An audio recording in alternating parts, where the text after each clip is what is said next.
ठरलं तर मग मालिकेच्याच 8 डिसेंबरच्या भागामध्ये अर्जुनने आता तो CCTV कॅमेरा पाहिलेला असतो आणि तो लगेचच तिथे इन्स्पेक्टरला फोन करतो आणि तो सांगतो की MK रोडवर इथे एक CCTV कॅमेरा आहे आणि त्याची फुटेज मला पाहिजे आहे. वेळ आणि तारीख, लोकेशन मी तुम्हाला सेंड करतो. त्यानंतर अर्जुन फोन ठेवतो आणि तेथून आता ऑफिसला येण्यासाठी निघतो. तर इकडे आता अस्मिता प्रियाला म्हणत असते की तू विपुलशी लग्न करण्यासाठी कशी काय तयार झालीस. तेव्हा प्रिया सांगायला लागते की मला बाबांनी आईच्या फोटोची शपथ घातली, मग मी बाबांचा शब्द कसा मोडणार होते आणि त्यावेळी काय करणार होते. तेव्हा आता अस्मिताच्या डोक्यावरती हात ठेवून प्रिया शपथ घेत म्हणते की मी तुझी शपथ घेऊन सांगते, मला विपुलशी लग्न अजिबातच करायचं नाही.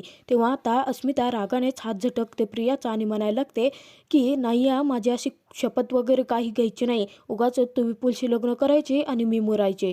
तेव्हा आता प्रिया अस्मिताला म्हणते की नाही, मी नाही करणार आहे लग्न, मी अर्जुन सोडून दुसऱ्या कोणाशीच अजिबात लग्न करणार नाही आहे. तेव्हा आता अस्मिता खुश होते आणि म्हणायला लागते, खरंच मला ना खूपच भीती वाटत होती, मला असं वाटत होतं की तू माझी वहिनी होतेस की नाही. तेव्हा आता प्रिया मनात विचार करत अस्मिताकडे पाहत म्हणते, सर्वात आधी या घरात अर्जुनसोबत लग्न करून मी ज्यावेळी येईन ना, तेव्हा तुझं पोचकं बांधून कायमचे तुला सासरी पाठवे.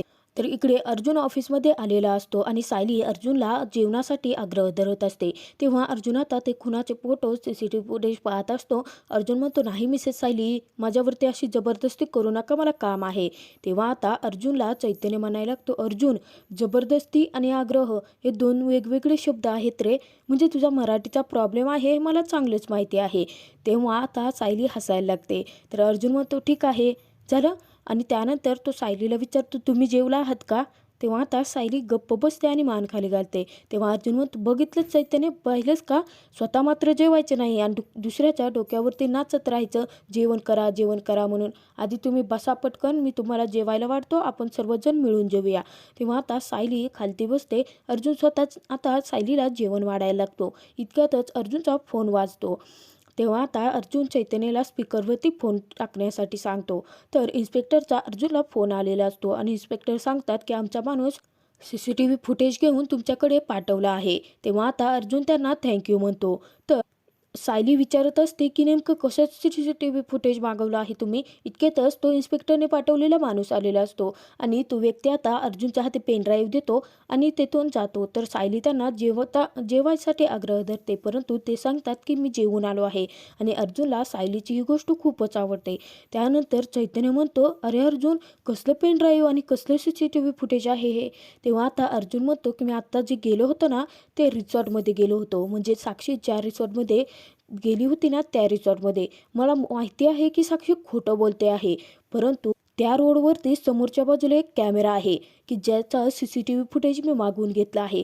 नक्कीच मला असं वाटतं की यातून आपल्याला काही ना काहीतरी मिळेल पुरावा. त्याआधी आपण ही CCTV फुटेज पाहायला हवी. तेव्हा आता साक्षीचे ती CCTV फुटेज पाहत असताना चैतन्य सांगतो की हे बघ, तिची कार आले आहे बरोबर 8:30 वाजता, म्हणजे ती खरंच तर बोलते, उतरली ना ती. तेव्हा आता अर्जुन म्हणतो, थांब चैतन्य, आपल्याला पूर्ण CCTV फुटेज पाहायचे आहे ना. तेव्हा आता अर्जुन, सायली आणि चैतन्य ज्यावेळी CCTV फुटेज पाहत असतात तेव्हा अचानकपणे आता साक्षी रिसॉर्टच्या बाहेर पडलेली असते 9:17 आणि अर्जुन म्हणतो, पाहिलंच, म्हणजे साक्षीने आपल्याला सांगितलं होतं की ती तिच्या मित्राच्या बर्थडे पार्टीला पूर्ण वेळ तिथे होती, परंतु 1 तासाने बरोबर ती तेथून बाहेर पडली, म्हणजे साक्षी सरळ सरळ आपल्याशी खोटं बोलते आहे. तेव्हा आता ते ऐकून चैतन्यला तर घामच फुटलेला असतो, तो खूपच घाबरतो आणि अर्जुन म्हणतो की नक्कीच आपल्याला आता जे हवं होतं ते या फुटेजमधून भेटलं आहे. तेव्हा अर्जुन म्हणतो, तिने सांगितलं होतं की ती पूर्ण वेळ रिसॉर्टमध्ये होते, परंतु एक्झॅक्टली ज्यावेळी खून झाला त्यावेळी साक्षी ती रिसॉर्टमधून गायब होती. ती गेली कुठे असणार. म्हणजे तेव्हा आता सायली म्हणते, आणखीन कुठे जाणार सर, ती नक्कीच आश्रमामध्ये असणार आणि हे तर तुम्ही सिद्ध करायलाच ना सर. तेव्हा अर्जुन म्हणतो, हो. आणि चैतन्य आणि सायलीला तो कॉंग्रॅच्युलेशन्स म्हणतो. तो म्हणतो, आपल्याला खूप मोठा पुरावा मिळाला आहे साक्षीच्या विरोधात, कळतंय का तुला चैतन्य. चैतन्य मात्र खूपच घाबरून गेलेला असतो. अर्जुन सायली तर खूप खुश असतात, परंतु चैतन्यचा चेहरा मात्र पार पडलेला असतो. तर इकडे आता किल्लेदारांच्या घरी साक्षी आणि महिपती आलेले असतात. तेव्हा नागराज आणि महिपती एकमेकांशी बोलत नसल्याने तिथे साक्षी त्यांना म्हणायला लागते की तुम्ही शाळेतली मुलं आहात का, की खेळता खेळता भांडण झालं आणि एकमेकांशी कट्टी घेतली. तेव्हा आता प्रिया म्हणते, इथे आता असले खेळ खेळून चालत नाही. आपण सर्वच जण खूप मोठा खेळ खेळतोय आणि त्यात जर तुम्ही दोघांनी कटीबट्टी जर हे सगळं थांबवलं नाहीत ना, आपण सर्वच जण यामध्ये मरूया. तेव्हा आता साक्षी महिपतीला विनंती करत म्हणते की प्लीज अण्णा, तुम्ही पॅचअप करा. आणि प्रिया नागराजला म्हणायला लागते, नागराज काका, तुम्ही प्रत्येक वेळी मला किती काही बोलता, परंतु मी काही मनात ठेवते का? आपला प्लॅन हा खूप मोठा आहे हो.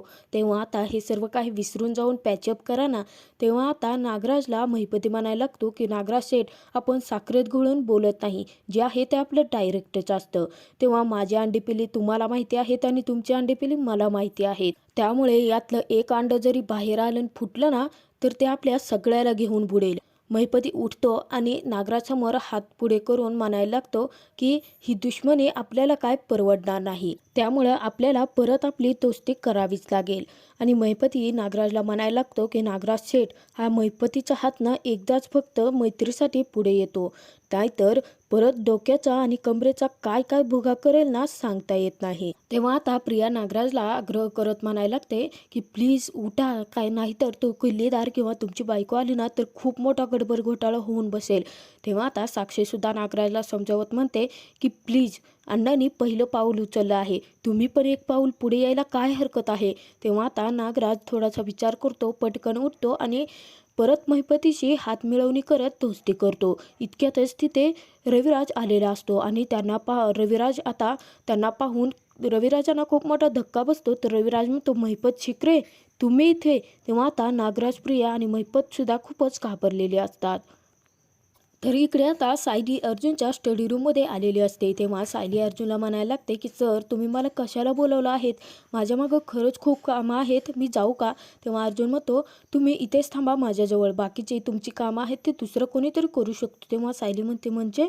अर्जुन म्हणतो, म्हणजे तुम्ही दुपारी नाही का मला मदत केलीत, मग CCTV फुटेज आपल्याला भेटलं होतं ना, म्हणजे प्रिया खोटं बोलते हे तुमच्याकडून मला समजलं ना, मी ते मिस करत होतो. मग आत्तासुद्धा तुम्ही मला इथे मदत कराल ना? म्हणजे साक्षीचं जे काही स्टेटमेंट दिलेलं आहे, तेव्हा त्यात आता ती काय खोटं बोलते हे मला समजत नाही आहे. त्यामुळे तुम्ही माझी मदत करा, म्हणजे आपण लवकरात लवकर पुरावा शोधू शकू. तेव्हा आता सायली म्हणते, सर, मधुभावना सोडवण्यासाठी तुम्ही किती धडपड करताय, मग माझी मदत तुम्हाला होते म्हटल्यानंतर मला आवडेल तुम्हाला मदत करायला. तेव्हा आता सायली पटकन खालती बसते. अर्जुन जरासा ऑकवर्ड होतो, कारण अर्जुन खुर्चीवरती बसलेला असतो. तेव्हा आता अर्जुन खालती बसतो. सायली म्हणते, सर, तुम्ही खालती का बसताय? अर्जुन म्हणतो, राहू देत. त्यानंतर सायली आता लॅपटॉपमध्ये साक्षीचं स्टेटमेंट पाहत असते. तेव्हा सायली सांगत असते, सायली बोलत असते, परंतु अर्जुनचं सायलीकडे लक्षच नसतं. अर्जुन सायलीकडे पाहत हरवून गेलेला असतो. अर्जुन एकटक आता प्रेमाने सायलीकडे पाहत राहतो. सायली मात्र जे काही स्टेटमेंट साक्षी देत असते त्याबाबत अर्जुनशी बोलत असते, गप्पा मारत असते, परंतु अर्जुन सायलीच्या प्रेमामध्ये पूर्णपणे हरवून जातो. आणि अचानक आता अर्जुन सो क्यूट म्हणतो. अर्जुन म्हणतो, सो क्यूट? अहो क्यूट काय सायली आता चिडते आणि म्हणायला लागते, अहो क्यूट काय म्हणताय, सरळ सरळ खोटं बोलते ही. हिचं नाव फक्त साक्षी आहे, परंतु कोर्टामध्ये एकही साक्ष तिने खरं दिले नाही, निर्लज्ज कुठली. आता सायलीचा तो चढलेला पारा आणि राग पाहून अर्जुन म्हणतो, खरंच सो क्यूट.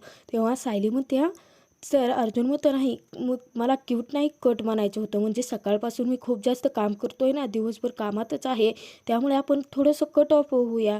मला तुम्ही कॉफी आणून द्याल का? तेव्हा आता सायली म्हणते की ठीक आहे, आणते पटकन. आणि सायली उठून जाते आणि अर्जुन म्हणतो, खरंच सो क्यूट. तर इकडे आता महिपती, नागराज, प्रिया आणि साक्षी रविराजला पाहून खूपच घाबरून गेलेली असतात. तर रविराज म्हणतो, महिपती शिकरे, तुम्ही इकडे काय करताय? तेव्हा आता नागराज म्हणतो, अरे दादा, तुझ्याकडे केस आहे ना यांची, त्याचसाठी बोलण्यासाठी इथे आले आहेत. तेव्हा आता रविराज त्यांना बसायला सांगतो. महिपती म्हणायला लागतो की आम्ही साधी भोळं माणसं, साधं कोर्टाची पायरी चढायची म्हटलं ना तरीसुद्धा आमचे पाय लुटलुट कापायला लागतात. आता माझ्या लेकीवर जे बालंट आलं आहे तेच लवकरात लवकर दूर व्हावं असं मला वाटतं. तेव्हा आता त्याच संबंधी तुमच्याशी बोलण्यासाठी आलो आहे. तेव्हा आता महिपतीला रविराज म्हणायला लागतो की आत्ता तरी आपल्याकडे कोणती चर्चा करण्यासाठी कोणता मुद्दा आहे असं मला नाही वाटत, कारण गेल्या वेळी सॉफ्ट टार्गेट म्हणून तन्वीला अर्जुनने टार्गेट केलं होतं, परंतु आता हे टार्गेट तो अर्जुन सोडेल असं मला अजिबातच नाही वाटत. रविराज त्यांना म्हणायला लागतो की मागच्या वेळी रिक्रिएशन केलं गेलं होतं ना, तन्वीच्या तोंडून त्याने जबानी घेतली होती, त्यामुळे आता त्याच मुद्द्यावरती तू काही ना काहीतरी बोलेल असं मला वाटतं आहे. तेव्हा आता त्याला जोपर्यंत नवीन मुद्दा भेटत नाही तोपर्यंत तो याच्यावरती डिस्कस करणार नाही. आणि कदाचित मला असं वाटतं की साक्षी आणि तुम्हाला तो कोर्टामध्ये बोलावणार नाही. तेव्हा आता साक्षी म्हणायला लागते, नवीन मुद्दा? अहो, जर मी काही केलंच नाही आहे तर तो कशाला मला कोर्टामध्ये बोलवणार आहे? तेव्हा आता रविराज त्यांना म्हणायला लागतो की मधुकर पाटलांच्या विरोधात मी काही पुरावे गोळा करण्याचा प्रयत्न करतो आहे. मी नक्कीच काही ना काहीतरी करण्याचा प्रयत्न करेन. त्यामुळे तुम्ही निश्चिंत राहा. त्या अर्जुनला ना फक्त तन्वीवरती त्याचा राग आहे आणि तोच त्याला काढायचा आहे. तो मुद्दाम तिला टार्गेट करतो आहे. परंतु मी आहे ना, त्यामुळे तुम्ही सर्वांनी अजिबात काळजी करू नका, असं म्हणून आता रविराज त्या सर्वांना समजावतो आणि शांत राहण्यासाठी सांगतो. तर इकडे आता सायली अर्जुनसाठी कॉफी घेऊन आलेली असते. तेव्हा अर्जुन म्हणतो, 2 कप कॉफी? तेव्हा आता सायली म्हणते, मी आज तुमच्यासोबत बसून कॉफी पिली तर चालेल ना तुम्हाला? तेव्हा अर्जुन खुश होतो आणि दावेल म्हणतो. इतक्यात सायलीच्या हातून अर्जुनच्या शर्टवरती कॉफी सांडते. तेव्हा सायली खूपच घाबरते आणि स्वतःच्या पदराने अर्जुनच्या शर्टवरची कॉफी पुसायला लागते आणि सायली घाबरत म्हणते, मी आज परत गडबड घोटाळा केला. सॉरी सर, तुम्हाला भाजले तर नाही ना? तेव्हा आता अर्जुन म्हणतो, रिलॅक्स मिसेस सायली, काही एवढं काही झालेलं नाही आहे, काही घराला आग वगैरे लागलेली नाही आहे, तुम्ही शांत राहा. तेव्हा आता सायली म्हणते, सर तुम्ही माझ्यावरती चिडला नाही आहेत ना? तेव्हा अर्जुन म्हणतो, नाही, का चिडेन मी तुमच्यावरती? तर हे सर्व काही कल्पना आलेली असते ती त्याने पाहायला लागते. तेव्हा आता कल्पना आवाज देते तर अर्जुन पटकन खुर्चीवरती बसतो आणि सायली बाजूला उभी राहते. तेव्हा आता अर्जुनला सायलीला कल्पना म्हणायला लागते, मी तुम्हाला आनंदाची बातमी देण्यासाठी आले आहे. तेव्हा आता अर्जुन म्हणतो, काय आनंदाची बातमी, कोणती आहे? तर कल्पना सांगते की अरे, तन्वीचं लग्न ठरलं आहे. म्हणजे रविराज भाऊजी आले होते ना, त्यांनी सांगितलं साखरपुड्याचं आमंत्रणही देऊन गेले आहेत ते आपल्याला. तेव्हा आता अर्जुन मस्करी करायला लागतो आणि कल्पना आणि सायलीला म्हणायला लागतो, अरे वा, तो स्टुपिड मुलगा कोण आहे जो स्वतःहून आता तन्वीशी लग्न करायला तयार झाला आहे? मला असं वाटतं की त्या मुलाचं आयुष्य आता कम्प्लिटली बर्बाद होणार आहे. मी तर वाचलो बाबा. तेव्हा आता कल्पना म्हणते, अर्जुन तू मार खाशील? तेव्हा आता अर्जुन म्हणतो, मग काय तर मग खरंच त्या मुलाची ना लाईफ कम्प्लिटली बर्बाद होणार आहे. तो स्वतःहूनच आबेल मुझे मार असं तन्वीच्या लाईफमध्ये कशासाठी आलाय काय माहिती. तेव्हा आता कल्पना म्हणते, ठीक आहे तुमचं चालू द्या, मी जाते. तेव्हा आता अर्जुन आणि सायली मान खालती घालतात.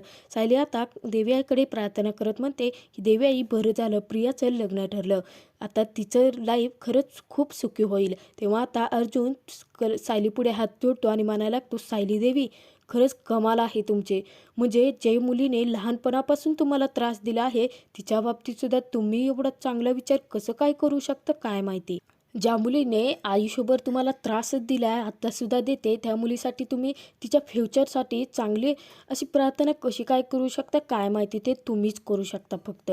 तेव्हा आता अर्जुन म्हणतो, बाय द वे तुमचं हे प्रार्थना वगैरे करून झालं असेल तर परत आपण काम करायचं का? तेव्हा सायली खाली बसत असताना अचानक अर्जुनच्या डोक्याला सायलीची धडक लागते. तेव्हा अर्जुन म्हणतो, मिसेस गडबड घोटाळा? अर्जुनला अचानक लक्षात येतं आणि अर्जुन सायलीला म्हणायला लागतो, ते आत्ता परतला मारावं लागेल ना, नाहीतर ते डोक्याला असं शिंगा येतील ना. तेव्हा सायली हसायला लागते आणि म्हणते, सर शिंगा नाही, शिंग. आणि सायली हसत आता परत एकदा अर्जुनच्या डोक्याला धडक मार. दोघे आता परत खदखदून हसायला लागतात. तर पुढील भागात आपण पाहणार आहोत की अर्जुन आता कोर्टात साक्षीला विचारत असतो की ज्यावेळी तुम्ही आत गेला होता त्याच्यानंतर बर्थडे पार्टी संपेपर्यंत तुम्ही बाहेर आला होतात का? तेव्हा आता साक्षी सरळ सरळ खोटं सांगत म्हणते, नाही, मी अजिबात बाहेर निघले नव्हते. तेव्हा अर्जुन आता CCTV फुटेज दाखवत म्हणायला लागतो की साक्षी शिकरे आहेत, खोटं बोलत आहेत. कारण त्या 8:30 वाजता बरोबर रिसॉर्टमध्ये आल्या, 9:17 तिथून बाहेर पडल्या आणि बरोबर 1 तासाने 10:50 परत त्या आल्या. तेव्हा आता अर्जुनने हा मुद्दा उचलून धरल्याने साक्षी, प्रिया, नागराज आणि महिपतीची चांगलीच फाटलेली असते. तर मधुभाऊ, कुसुमताई आणि सायली मात्र खूपच